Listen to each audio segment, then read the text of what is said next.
మాణిక్య వీణాముకులాలయంతీం మదాలసాం మంజుల వాగ్విలాసాం మహేంద్ర నీలచ్యుతి కోమలాంగీం మాతంగ కన్యాం మనసా స్మరామి. ఓం ఐం వాగ్వాదిన్యై స్వాహ. మనకి పుట్టుమచ్చలు ఎవరికి ఎక్కడ ఉంటాయి, ఏ స్థానాల్లో ఉంటే ఫలితాలు ఏ విధంగా ఉంటాయి స్త్రీ పురుషులకు అనేటటువంటి దానికి మీద ఈ యొక్క తర్వాత 12 రాశుల వారిపైన ఈ పుట్టుమచ్చల ప్రభావం ఏ విధంగా ఉంటుందో ప్రొఫెసర్ డాక్టర్ మొలపూడి సత్యనారాయణమూర్తి నేను మీకు ఈ వీడియోలో తెలియజేస్తున్నాను. మొట్టమొదటిగా పురుషులందరికీ కూడా పురుష అంగం పైన కనుక పుట్టుమచ్చలు ఉన్నట్లయితే అదృష్టమా లేకపోతే ఈ యొక్క దురదృష్టమా అనేటటువంటిది చాలా మందికి తెలియనటువంటి అంశం. అది మరి పుట్టుమచ్చ లింగం పైన ఉన్నటువంటి ఇంచుమించు చాలా మంది వరకు కూడా ఎంత డబ్బు బాగా సంపాదించినప్పటికీ కూడా మరి వీళ్ళందరికీ కూడా ధన నష్టము అనేటటువంటిది ఏదో ఒక దశలో జరుగుతుంటుంది. అలాగే స్త్రీలకి ఈ యొక్క పెదవులపై పుట్టుమచ్చ ఉన్నటువంటి వాళ్ళు అదృష్ట జాతకులు అవుతారు. వారిని మంచి సౌందర్య రాశులు అవడమే కాకుండా మంచి ఉద్యోగము, గొప్ప ఇంటి సంస్కారం ఉన్నటువంటి వాళ్ళు వివాహం చేసుకుంటూ ఉంటారు. అలాగే కడుపు పైన పుట్టుమచ్చ ఉన్నటువంటి పురుషుడికి ఆకలి ఎక్కువ. అందువలన వీళ్ళకి ఆకలి జీర్ణము అనేటటువంటిది ఎక్కువ అవుతూ ఉంటుంది. అలాగే ధనాన్ని బాగా సంపాదిస్తారు. స్త్రీలకి నడుము పైన పుట్టుమచ్చ ఉన్నటువంటి వాళ్ళు మంచి రసికత్వం కలిగి ఉంటారు, కోమల స్వభావం కలిగి ఉంటారు, మంచి ధనవంతులు ఉంటారు.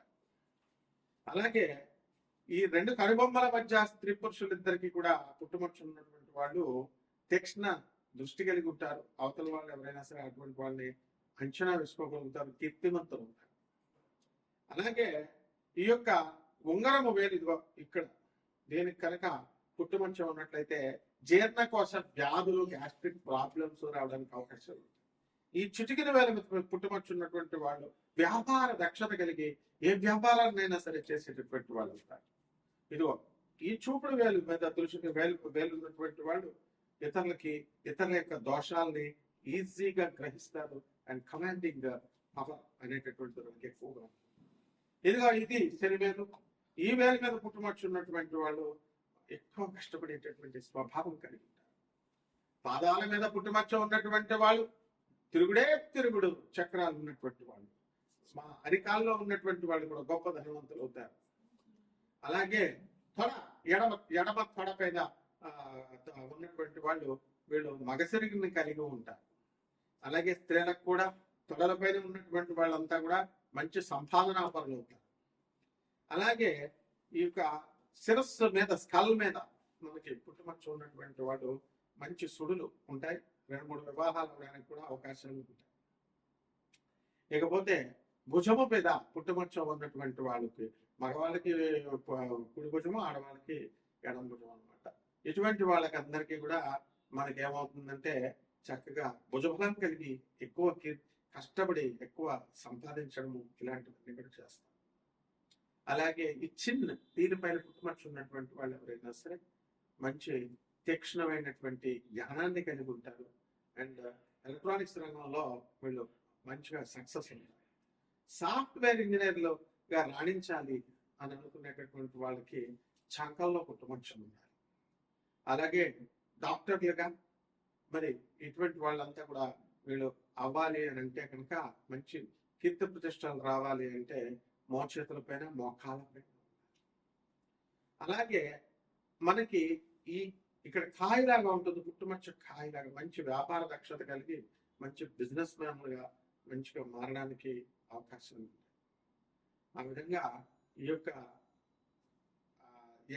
లెగ్స్, మోకాల క్రింద ఉన్నటువంటి కాళ్ళ పైన పుట్టుమచ్చ, మనం మోకాల మీద పుట్టుమచ్చ ఉన్నటువంటి వాళ్ళు చాలా మెకానికల్ ఇంజనీర్స్ గా తర్వాత చక్కగా ఈ యొక్క ఇండస్ట్రీస్, ఐరన్ సంబంధమైనటువంటి ఇండస్ట్రీస్ ఉన్నడానికి మంచి దక్షత కలిగి ఉంటారు. అలా మనకి ఈ యొక్క పుట్టుమచ్చలు అనేటటువంటివి మనం ఏమనుకుంటాం అంటే బ్లడ్ క్లాట్ అయ్యి ఇవన్నీ ఏర్పడ్డాయేమో అనేటటువంటి వాదన మనకి బాగా చదువుకున్నటువంటి వాళ్ళు ఉంటారు, వాళ్ళు అంటూ ఉంటారు కానీ అవన్నీ ఏం కాదు. పుట్టుమచ్చలు అనేటటువంటి వాళ్ళు పుడతారు, ఆయన మారిపోతారు, మోల్స్ చేంజ్ అవుతూ ఉంటాయి కూడా.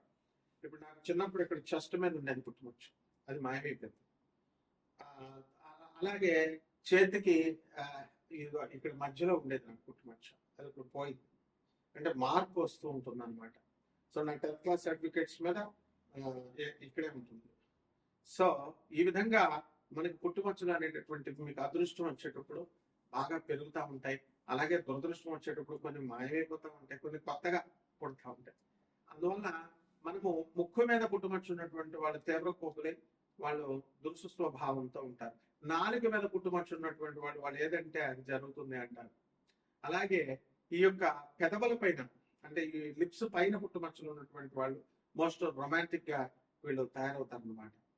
అలాగే ఈ యొక్క ఈ ప్లేస్ లో కనుక ఈ కళ్ళ క్రింద ఉన్నటువంటి వాళ్ళు వెగబాన్స్ గా మారడానికి అవకాశం ఉంటుంది.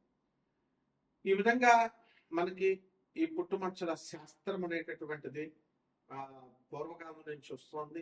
దీని యొక్క స్వభావంతోనే మనకి ఈ వీటి యొక్క ప్లేస్మెంట్స్ ని బట్టే మనకి మన ద్వాదశ రాశుల వారి పైన ప్రభావం ఉంటుంది. డాక్టర్స్ గా చదువుకున్నటువంటి వాళ్ళు చాలా మంది నా స్టూడెంట్స్ మరి ఈ యొక్క హస్తరేఖలు చూసి చెప్పండి సార్, పుట్టుమచ్చలు చూసి చెప్పండి సార్ అని అడిగే వాళ్ళు చాలా మంది ఉన్నారు. Not simply basing on the horoscope. కాబట్టి మోడర్న్ సైన్స్ ని ఏన్షియంట్ సైన్స్ ని బ్లెండ్ చేసి మేము ఆధునిక మోడర్న్ సైన్స్ బ్లెండ్ చేసి చెప్తాము. కాబట్టి మీకు ఎవరికైనా సరే నాన్ కమర్షియల్ ఆస్పెక్ట్ తో మేము ఈ యొక్క రాశి ఫలాలను చెప్తున్నాం. దాని ద్వారా మీరు పూర్తి జాతకం తెలుసుకోవాలనుకునేటటువంటి వాళ్ళు మమ్మల్ని. సింహరాశి, ఈ సింహరాశి గారి వారికి అందరికీ కూడా సింహభాగం అంటాము. సింహభాగం అంటే ఏంటంటే మెయిన్ భాగం. ఆ మెయిన్ పార్ట్స్ లో ముఖ్యంగా శిరస్సు, మర్మాంగాలు, తర్వాత వక్షోజాలు, ఈ 3 యొక్క స్థానాల్లో కనుక ఎవరికైనా సరే పుట్టుమచ్చలుంటే వీళ్ళు సింహరాశిలో కేటగిరీలోకి వస్తారు. ఏదైనా సరే స్థలం, రోడ్డు మీద స్థలము, వెనకాల స్థలం తీసుకుంటుంటే సింహభాగం నాకు ఇవ్వండి అంటారు. అలాగే పాండవులందరూ భోజనాలు చేసుకుంటుంటే భీముడు బాగా భోజనం ఎక్కువ తింటాడు కాబట్టి సింహభాగం నాకు ఉంచండి అంటాడు. అంటే అర్థం కాదు జనాలకి, ఎక్కువ భాగము మెయిన్ భాగము అని. కాబట్టి ఉన్న భాగాలే 10-15 ఉంటాయి, ఇంకా సింహభాగాలు 3 కాబట్టి ఇంకే ఉంటాయి. కాబట్టి సింహరాశి వారికి అందరికీ కూడా మగవాళ్ళకి మరి వీటితో పాటు పిరుదుల పైన, కొడల పైన ఎక్కడైనా సరే వీళ్ళకి 2 పుట్టుమచ్చలు కనుక వచ్చినట్లయితే వీళ్ళ యొక్క రాశి సింహరాశి అవుతుంది. కేవలం కొడల మీద ఒక రకమైనటువంటి పుట్టుమచ్చలే కాదు, నల్ల పుట్టుమచ్చలే కాదు, ఎర్ర పుట్టుమచ్చలు కూడా ఉంటాయి. మెయిన్ గా సెలబ్రిటీస్ అయినటువంటి వాళ్ళు, అలాగే మంచి అడ్మినిస్ట్రేటివ్ క్వాలిటీస్ ఉన్నటువంటి వాళ్ళంతా కూడా ఈ యొక్క తొడల మీద ఉంటాయన్నమాట. అందుకే బాలకృష్ణ గారు బాలయ్య బాబు తొడ కొడితే ట్రైన్ కదిలిపోతుంది అన్నట్టు సినిమాల్లో చూపిస్తారు. తొడ కొడతావా అని అంటారు అనమాట. సో సింహరాశి వాళ్ళకి ఎక్కువ అలవాటు ఏంటంటే తొడ కొట్టడం. అలవాటు లేకపోతే నేర్చుకోవాలి మీరంతా కూడా, అంటే అంత గొప్ప లక్షణాలు మీకు ఉన్నాయన్నమాట. సో ఈ ప్లేసుల్లో ఈ పుట్టుమచ్చలు ఉన్నటువంటి వాళ్ళంతా కూడా ఈ యొక్క సింహరాశి వారికి అందరికీ కూడా మనకి 7వ స్థానంలో ఉన్నటువంటి రాహుగ్రహ ప్రభావం వలన ఏమవుతుందండి, లవర్స్ తో ఆర్గ్యుమెంట్స్. లవర్స్ సీరియస్ గా అప్పుడు దాకా మాట్లాడతారు, అప్పుడే సెల్ ఫోన్ బస్ లో ఇలా జేబులో వేసుకుని క్రిందకి దిగేసరికి ఇలా కొడతాడు దొంగడు, ఆ ఫోన్ వాడి చేతిలోకి వెళ్ళిపోద్ది. ఆ విధంగా అప్పుడు దాకా మాట్లాడిన లవరు వెంటనే 10 నిమిషాల్లో అదృశ్యం అయిపోతుంది. ఇదంతా కూడా వితండవాదాలు, భార్యాభర్తలతో ఇలాంటివన్నీ కూడా ఈ సింహరాశి వారికి 2026 సంవత్సరంలో జరుగుతూ ఉంటాయి, అప్ టు నవంబర్ 25th వరకు. ఆ తర్వాత ప్రతి పనిలో కూడా మనకి ఏమవుతా ఉంటాయండి, అడ్డంకులు, లేట్ గా అవడాలు, ఇలాంటివన్నీ కూడా జరుగుతూ ఉంటాయి. కాబట్టి ఈ రాశి వారికి అందరికీ కూడా మనము లాభములో మనకి చక్కగా గురుగ్రహ ప్రభావం వలన జూన్ 2వ తారీఖు 2026 సంవత్సరం వరకు కూడా మీకు లాభాలే లాభాలు. అసలు ఎక్కడ మిమ్మల్ని అడుగులో పడేసినా కూడా మీకు లాభాలు జరుగుతాయి.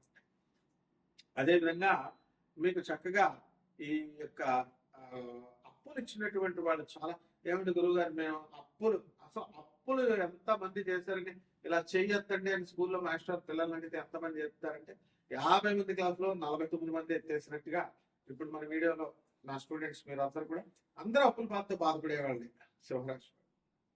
బట్ మేమే అనుకుంటున్నామండి ఇంకేమిస్తామండి. ఒకనొకప్పుడు మీరు దాతలు అసలు ఎముక లేకుండా మీరు దాన ధర్మాలు చేయడంలో సింహరాశి వారి నెంబర్ 1.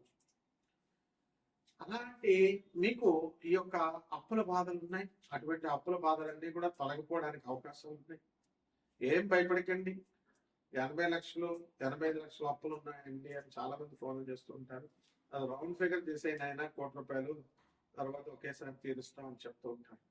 ఆ విధంగా మీకు ఈ అప్పుల బాధలు పోవడానికి అవకాశాలు అధికంగా కనబడుతున్నాయి. కోర్టు వ్యవహారాల్లో కొట్లాట్లు కొట్టుకుంటున్నటువంటి వాళ్ళంతా కూడా కాంప్రమైజ్ అవడానికి అవకాశం ఉంది. నో కాంప్రమైజ్ ఓన్లీ ఫైట్ అనేటటువంటి సిద్ధాంతంతో ఎంతవరకు మీరు కొట్టుకుంటూ వచ్చారన్నమాట. అలాగే ఈ యొక్క రైతులు మనకి అనేకమైనటువంటి పంటలు మీరు పండిస్తారు, లాభాలు మీరు తీయడం అనేటటువంటిది జరుగుతుంది. టమాటాలు, వంకాయలు ఇలాంటివన్నీ కూడా మంచి రేట్లు రావడానికి అవకాశాలు అధికంగా కనబడుతున్నాయి. అలాగే ఈ యొక్క రాశి వారికి అందరికీ కూడా మనకి స్థలాలు ఇళ్ళు కొనడాలు, స్థలాలు కొనడాలు ఇలాంటివన్నీ చేస్తారు. ప్రాపర్ డాక్యుమెంటేషన్ అనేటటువంటిది సరిగ్గా చూసుకోవాల్సినటువంటి అవసరం ఉంటుంది. అలాగే చేసేటటువంటి ప్రతి పనిలో మీ వెనక ఒకడు మిమ్మల్ని మోసం చేయడానికి తిరుగుతూ ఉంటాడు, జాగ్రత్త అని మీకు పదే పదే మీ అంతరాత్మ మీకు చెబుతా ఉంటుంది అనమాట. అది ఏమిటంటే మీరు మీ ప్రేమల్లో వెళ్ళినటువంటి వాళ్ళు ముఖ్యంగా దీన్ని పాటించాలి. అండ్ ఎక్స్పీరియన్స్ లేనటువంటి ఫ్రెషర్స్ ఎవరైతే ఉన్నారో అటువంటి వాళ్ళు దాన్ని జాగ్రత్తగా తీసుకోవాల్సినటువంటి అవసరం ఉంది. కాబట్టి ఈ యొక్క చేపల రొయ్యల చెరువులు, కోల్డ్ స్టోరేజీలు బిజినెస్లు చేస్తున్నటువంటి వాళ్ళు బాగా బాగుపడతారు. డిఫరెంట్ వ్యాపారాలు, కిరాణా వ్యాపారాలు, తర్వాత మీకు ఈ యొక్క వెన్న షాపులు, మిల్క్ షాపులు, మిల్క్ డైరీ ఫార్మ్స్, పౌల్ట్రీస్, వ్యవసాయ ప్రొడక్ట్స్ చేస్తున్నటువంటి వాళ్ళు కూడా మంచి డెవలప్మెంట్ అనేటటువంటిది ఉంటుంది. టీషర్ట్లు, షార్ట్లు ఇలాంటి గ్రాసరీస్, తర్వాత గార్మెంట్స్ ఇలాంటి బిజినెస్ చేస్తున్నటువంటి వాళ్ళందరూ సక్సెస్ అవడానికి బాగా అధికంగా అవకాశం ఉంది. ఇక పరిహారాల దగ్గరికి వచ్చేసరికి ఒక తమలపాకులో ఇన్ని నువ్వులు తీసుకోవాలా, అలాగే ఇన్ని తెల్ల ఆవాలు తీసుకోవాలా. తెల్ల ఆవాలను చేతితో పట్టుకుని జాగ్రత్తగా రావి చెట్టు చుట్టూ తిరుగుతూ ఓం శనేశ్వరాయ నమః, ఓం శనేశ్వరాయ నమః అంటూ మనము కనీసము 21 సార్లైనా సరే, అదే శనివారం అయితే 108 సార్లు తిరిగిన తర్వాత ఈ యొక్క నల్ల నువ్వుల్ని, ఈ యొక్క ఈ ఆవాలని, తెల్ల ఆవాలని మీ ఇంటి కాంపౌండ్ చుట్టూ జాగ్రత్త. తెల్ల ఆవాలకు ఉన్నటువంటి ఇదేంటంటే గొప్పతనం, మహారాష్ట్రలో పండుతాయి. పాముల్ని ఇంట్లోకి మంత్రించి కనుక వేసినట్లయితే పాములు రావు అనమాట. నెగిటివ్ ఎనర్జీస్ అనేటటువంటిది రావు. కాబట్టి ఈ రకంగా ఓం దత్తాత్రేయాయ నమః అంటూ మీరు దత్తాత్రేయుడిని స్మరించుకుంటూ గురుచక్ర పారాయణ చేసుకోండి. ఈ విధంగా 53 రోజులు 53 అక్షరాలు మీరు చదివిన తర్వాత చూడండి, మీ అప్పులు ఇవన్నీ తీరిపోతే. నేను చెప్పిన రెమెడీస్తో, గురువు గారు మీరు ఇచ్చినటువంటి మంత్రంతో నేను లబ్ధి పొందానండి అని అన్నప్పుడు ఒక వ్యక్తి ఫోన్ చేసి మంచి మర్యాదగా చెప్తుంటే నాకు చాలా సంతోషం కలిగింది. ఆయనకి 70 లక్షలు అప్పు ఉందన్నమాట. అయినా కూడా కొంత పార్షన్ లబ్ధి పొందాడట. ఆ యొక్క ఈ మిగతాది ఎలా పోతుందండి అని చెప్పి రెమెడీస్ చేసుకోవడం అనేటువంటిది జరుగుతుంది. కాబట్టి ఈ రకంగా మీరందరూ జాగ్రత్తగా చేసుకొని డెవలప్ అవ్వండి. బ్రహ్మాండంగా ఉంటుంది. మీకు శుభమస్తు.